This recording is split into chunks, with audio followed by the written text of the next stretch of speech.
Hello everyone and welcome back to my channel. Good afternoon po sa inyong lahat mga guys. Pasensya na po kayo. Matagal na hindi pa ako makapag-upload ng aking videos guys kasi sobrang maraming gawain ko guys.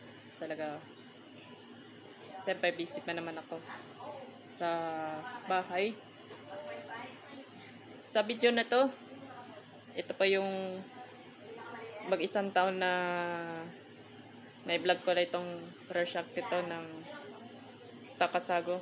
Yan. Wala na pong problema ito at wala na pong tagas guys. Napakatibay ito. Yan. Napakasulit to sa gastos guys dahil kapag bibili kayo ng Takasago react para hindi na po kayo masasayang ng pera guys. Yan. Marami po kasi nagko-comment sa akin kung saan pa ilalagay. Depende po sa inyo kung gusto nyo ng sa harap o kaya sa likod. Dapat paparehasin mo lang nito. Magkatapat po yan guys dito. Tapos yung na to pati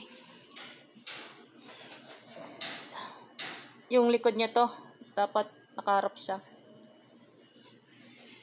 Ito dapat sanang palitan ko ng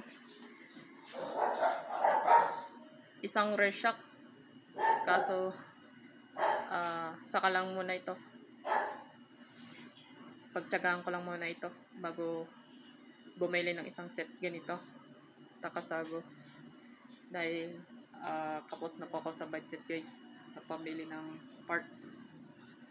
Kaya subscribe po kayo sa aking channel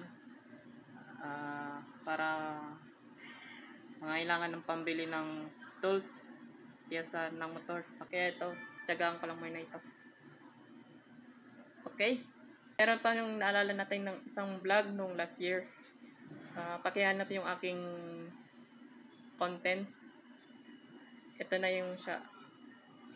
Matibay na to. Base lang yung sa sprocket ng ano to, Takasago. Ayan. Hanggang dito lang sa vlog na to. Maraming salamat. Ride safe and God bless you everyone.